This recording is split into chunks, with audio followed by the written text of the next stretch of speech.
Hi, folks. You are watching, listening to Sipping Off the Cuff on Tequila Aficionado Media on all of our channels and networks. I'm Mike Morales here in sweltering San Gabriel Valley of Southern California. That guy out there is Rick Levy in sweltering San Diego County of Southern California. Yeah, it's a sweltering kind of day. We're all a little moist. Okay. So Mike, why don't we take a road trip today? I think from our usual haunts.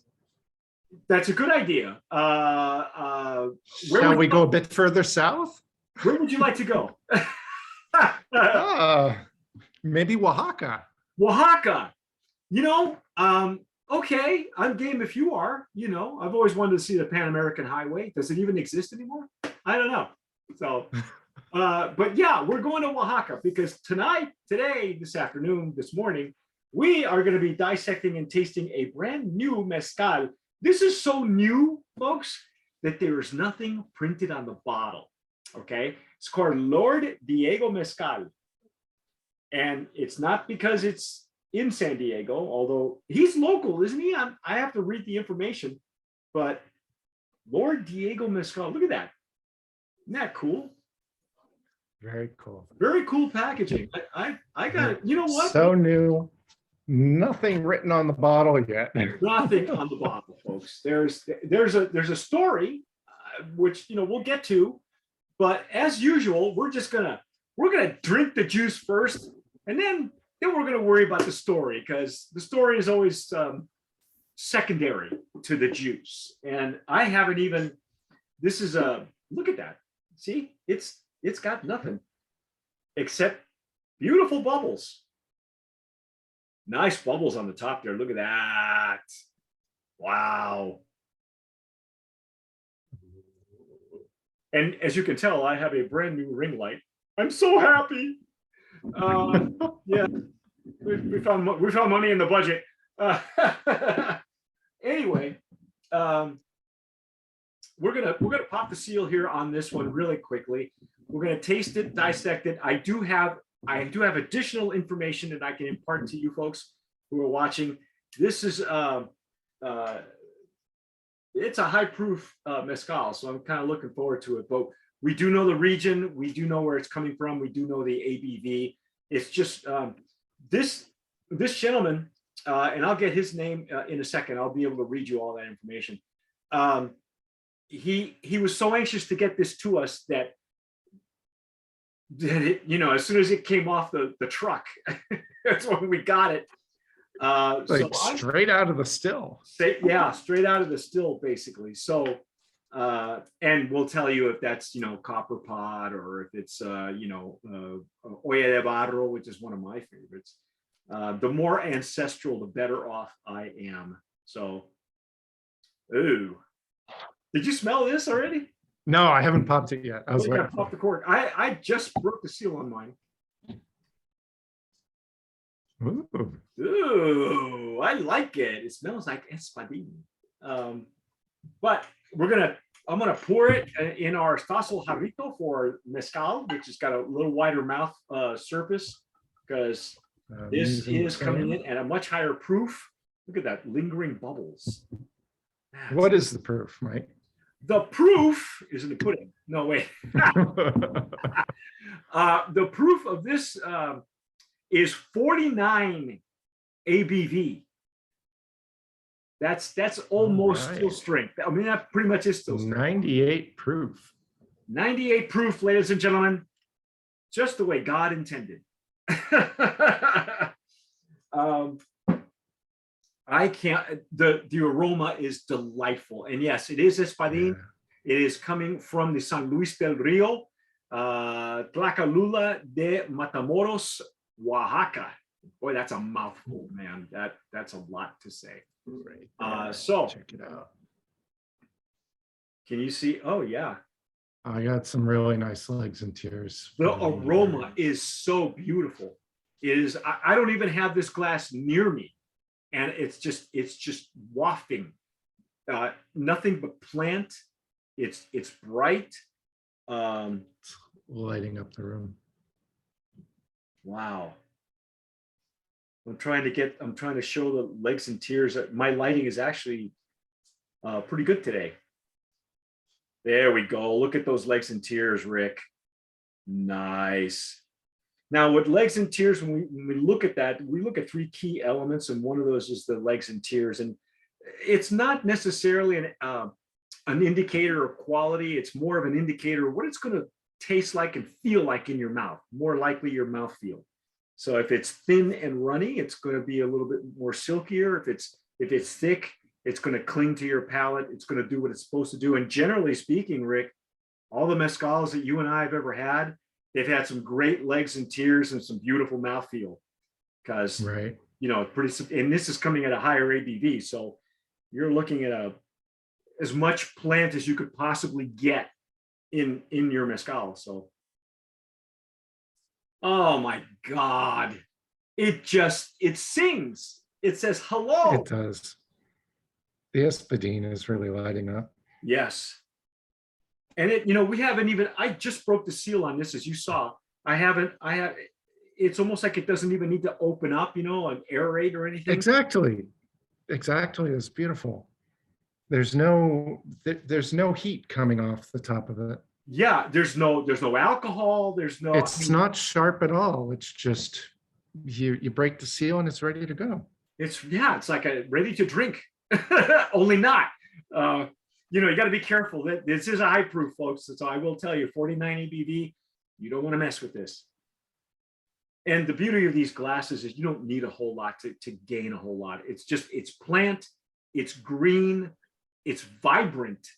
There's a vibrancy to this. It is. There's a lot going on. Yeah. Like I'm getting some hints of citrus, but there is something sweet and almost floral coming up. What is that? Is it like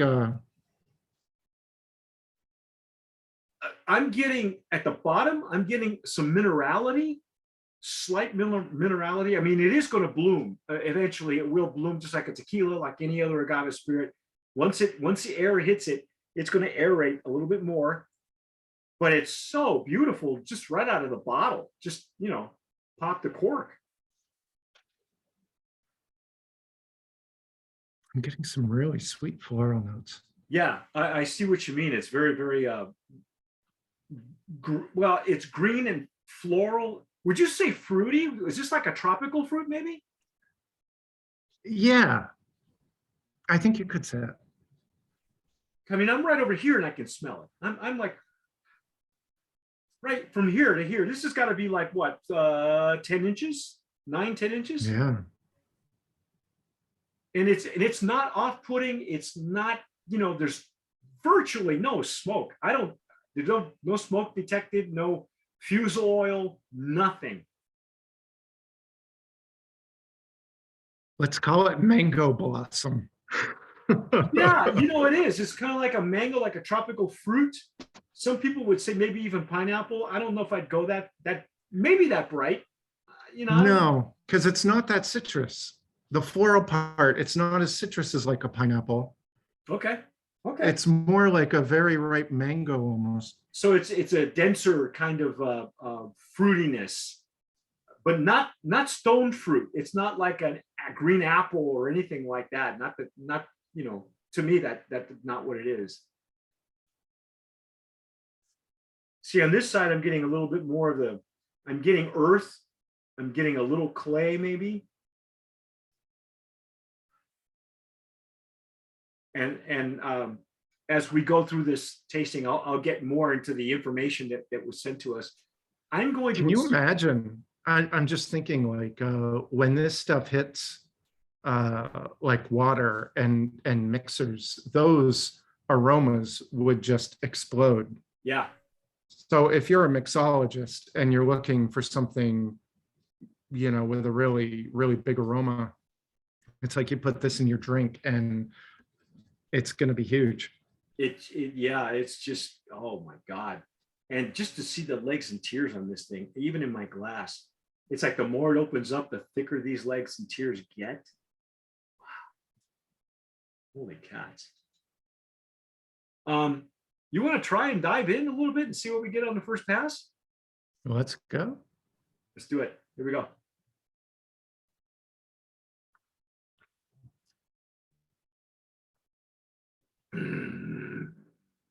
Mm. Mm. Mm. Mm. Oh my goodness. Mm. I got a pepper explosion like underneath my tongue. Right at the lips. It starts right at the entry Yeah. for me. And And it there was some sweetness right at the lips too, but then I lost it fairly quickly. And it was really just this pepper mouthfeel experience. then I got this coating of there was a deep fibrousness. There was I want to say it was a definitely mineral, a clay or earth. It's very earthy as well. What do you think of the finish, though?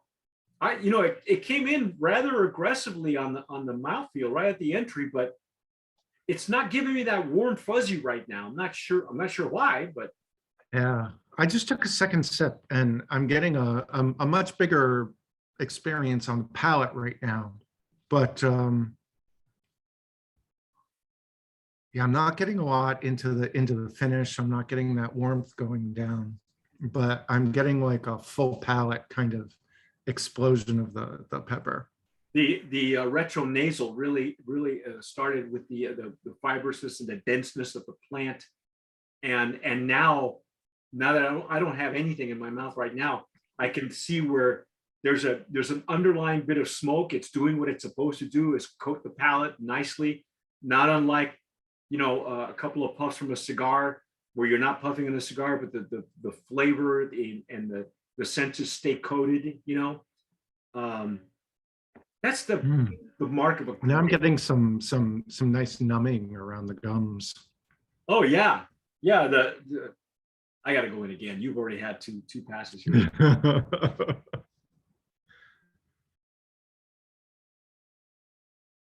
Mm, wow. Mm, mm, mm. There's just a slight bitterness on the sides of your tongue underneath. Nothing off-putting. It's supposed to be there. Um, damn, that's a lot. That's dense. There's a lot going on in this flavor. The denseness, what's interesting is I didn't get that much denseness, that much plant or fiber, what I call fiber, on the nose. It's all in the flavor. The nose is just bright and fruity. Yeah, I'm finding that the nose is not matching what I would expect of the flavor. Yeah, Not that there's anything wrong with the flavor. It's, the espadine presence.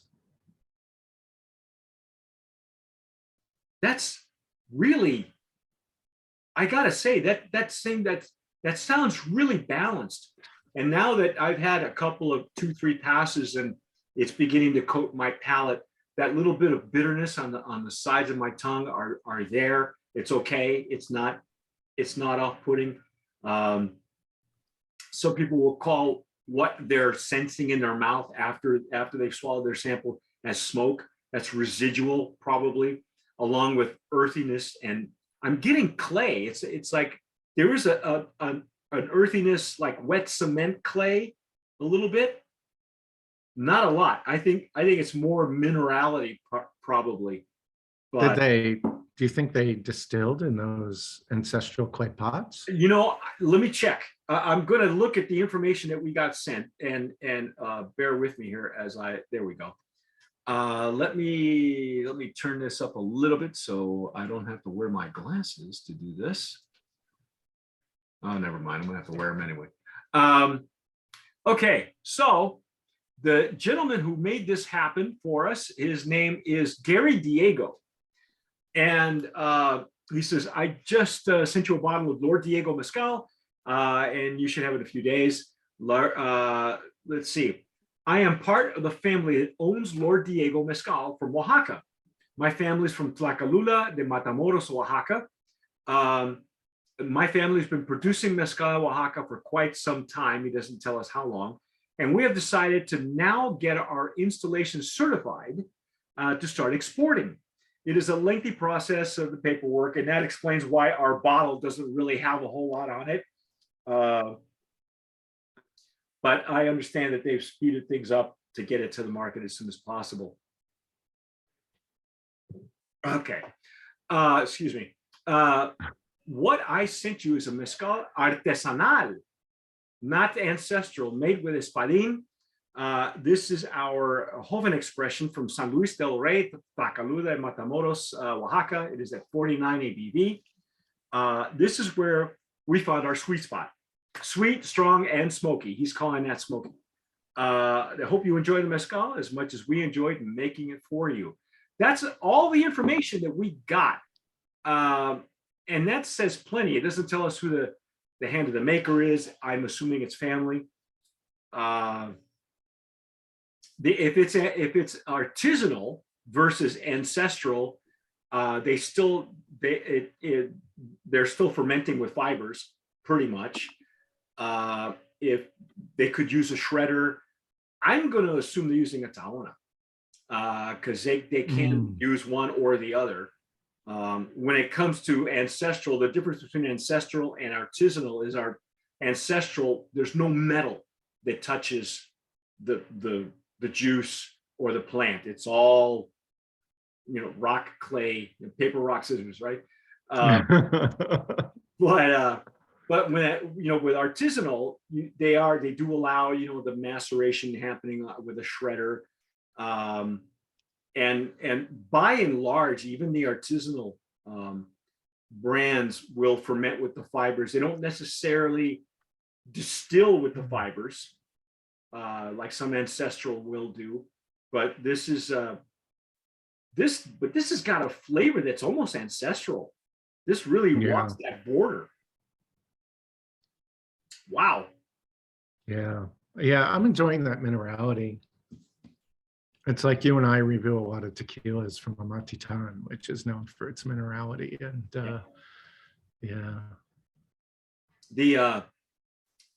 but I'm now getting more of the sweetness that I, on my initial sip, I got like right at the front of the palate, and then it dissipated pretty quickly. But after 2 or 3 sips here, it's like the whole experience is kind of building. Yeah, I mean, that's the mark of a beautiful agave spirit, beautiful mezcal or raicilla, or sotol does that as well. It's at the more. And I'm sensitive to the amount of smoke, the amount of smokiness in the mezcal. I don't go for the super smoky ones. My first mezcal experience was with one that was extremely smoky, with the whole burnt tire thing going on. And at that point I was like, wow, maybe I'm not going to be into mezcal. But the smoke is like just the right accent. It's not overpowering. You just know it's there. It's very much an afterthought, and really you only know it's there after several passes, because it starts to coat the palate. That's exactly what that's what the smoke is supposed to do. Okay. I don't even get it on the nose, and that's always a good sign. I have had agave spirits from other states that had some fusel, some fusel aroma that needed to be aerated out, but the juice itself was really delicious. I've never had that happen before, because usually if the aroma has got fusel oil, everything's going to taste like kerosene, but this one didn't. So what surprises me is there's that balance with the nose is very sweet, but on the intake, like you said, the sweetness disappears and the pepper takes over, the denseness of the plant.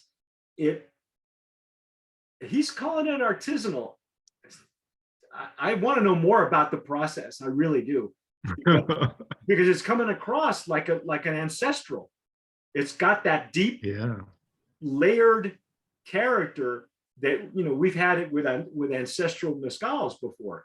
But I think the brightness is what gives it away, because I think the only way that's possible is with a copper pot still, versus a olla de barro, a clay still. Hmm. But if we had to guess, we might say like, Tahona maceration, fermentation with fibers. Yeah, I would go there. Now, what's interesting is the finish, even though it's not a warm fuzzy, the finish all ends at the back of the throat with this heat, this pepper heat, Mm. like capsaicin almost. It reacts almost like a jalapeno heat, but it doesn't transfer to the rest of the finish. It just stays right there in the back of your throat and then gone. Yeah, yeah, it doesn't go down. That's weird, man. That's like okay, all right. So Rick, bottom line, are we going to call this a brand of promise? Absolutely. Boom, brand of promise. Not needed.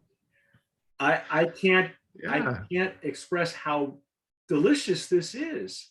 Now, okay, you do the cocktails. What would you know it's at 49 proof, 49 ABV, it's going to shine. What would you do with this? Because I think it's got to have a substantial. I think it should be in a substantial cocktail.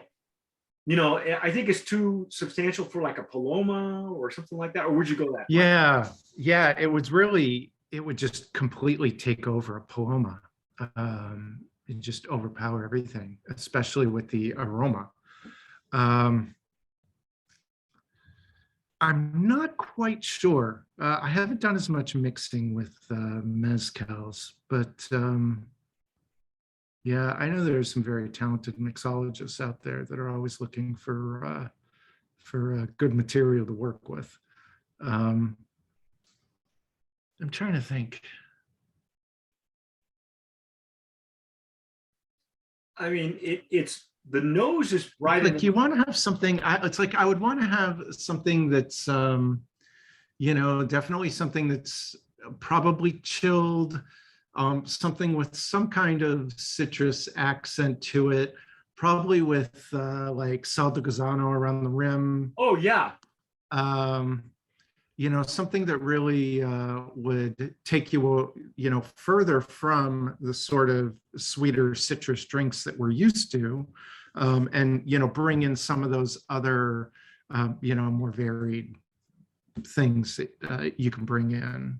Um, I don't know if that says anything. Maybe I'm uh, rambling. you know, well, the thing is, there's so much character going on, and there's so much depth, but the Yeah. nose is bright, and but it's not. And you could use that to contrast with other things you might want to bring in because it could hold its own against these other things you'd want to mix with. I think and I'm just thinking off the top of my head because I'm not a cocktail guy, but I'm thinking, we talked about tropical fruit, so maybe something like a mango style margarita.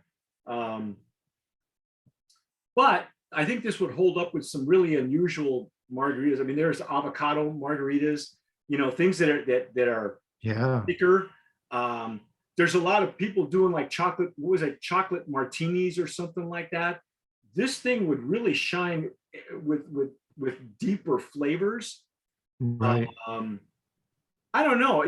What do you think? A Manhattan?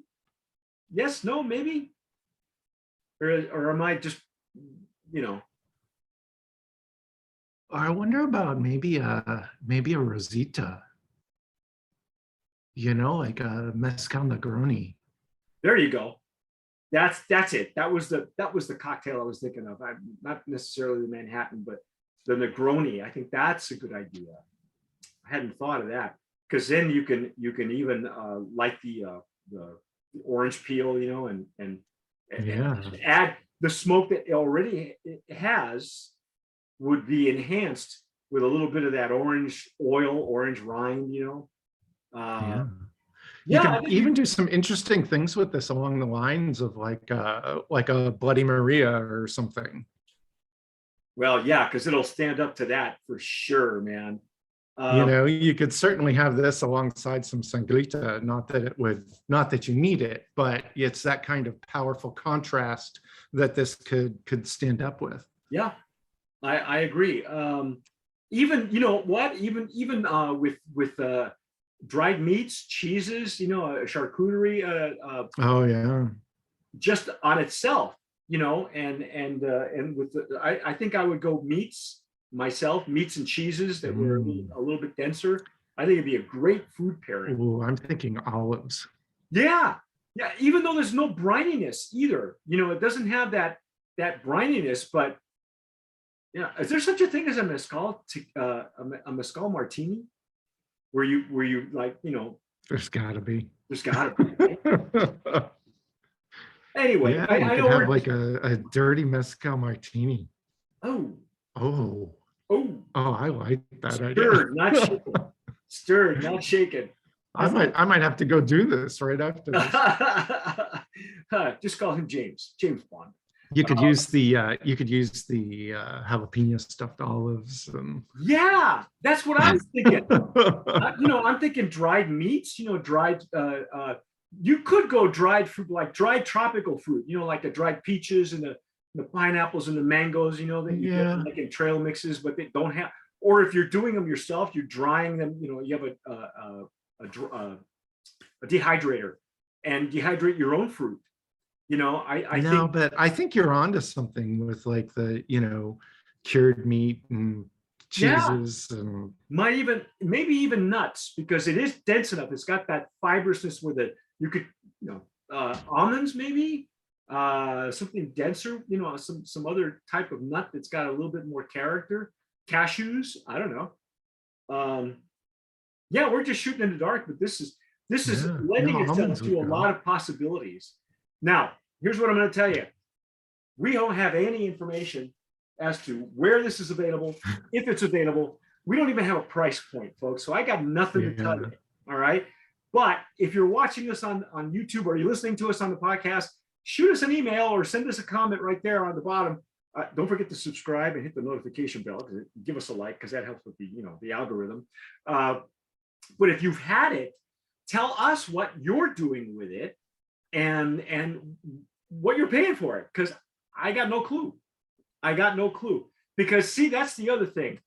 If the price, if the price precludes mixing it in a cocktail, then maybe your best bet is to do the meat pairing kind of thing. But I don't know. I think that the depth and quality of this is a great sipper. But you're right. I'm thinking martini. With a little bit of brininess, might even balance that out a little bit. Whether it's from the olive or olive juice or whatever. But I think it'll work. I'm impressed as hell. I want to know more. I want to know, very nice. How they're making it. Yeah, this is wow, amazing. Oh, and you know what? Right here at the bottom, it still has that bright nose. There's no fiber in it. This is still my first pour. I mean, the only thing I'm getting was that slight denseness that I got in the middle of the glass at the beginning. Other than that, bright as Espadín. Wow, that's beautiful. Very well done. But anyway, Brand of Promise nominee. I think we should nominate it for packaging and the Mezcal packaging also. I think. Yeah. I like this. This is really a special box. Monolithic. Yeah, and it's different because it does have the foil. What does it say on the inside? You know what? Hang on a minute. Before we sign off, let me see if there's anything in English or Spanish that I can. Mezcal es una bebida artesanal de bebida derivada del corazón del agave, cocinado. Yours is in Spanish? Yeah, it's in Spanish. Mine is. Is yours? Mine's in English. Really? Yeah. What does it say in English? Mezcal is an artisanal spirit derived from the succulent agave, elaborated from the heart of the agave, then cooked in a slow, intricate roast process in an underground earth oven. It is praised for its authenticity and craftsmanship, and no two batches are the same. Lord Diego Mezcal is handcrafted from the agave fields to the distillation process on, excuse me, family-owned and operated Palenque distillery. We hand select the finest agave at the peak of their maturity. We cook the agave slowly for days, then are pressed to be naturally fermented. We then masterfully distill like it has been done for generations to ensure the optimal levels of flavor and character. Lord Diego shares with you a fine collection of mezcal made in Oaxaca, Mexico. Our priorities are to preserve the culture and the sustainability of mezcal and the people, from our family to yours. It's very well translated. It's right on. It's exactly what I have, only in Spanish. That's cool. Okay. Yeah. I still want to know a little bit more, but that kind of clears up a lot of things. It's so they've got a mission, they're a family, and they got great juice to start with. And if they're going to come out with more different plants, different expressions, I'm in. Send them to us. Send them to us, Gary. We're interested. We're hooked, man. But anyway, folks, that's our take on Lord Diego. And again, if you've had it, tell us what you're doing with it. What, if you're putting it in a cocktail, what you're paying for it. We really would like to know more. But that's our take. I'm Mike Morales here in the San Gabriel Valley of Southern California. That guy out there is Rick Levy in the San Pasqual Valley of Southern California. You folks have been watching and listening to Sipping Off the Cuff on Tequila Aficionado Media on all of our channels and networks. Don't forget to follow us on Instagram, Facebook, YouTube. Please, if you're listening to us on the podcast, don't forget to subscribe and leave us a comment. If you're watching us on YouTube, let us know what you're doing. But whatever you do, tomar sabiamente. Wisely.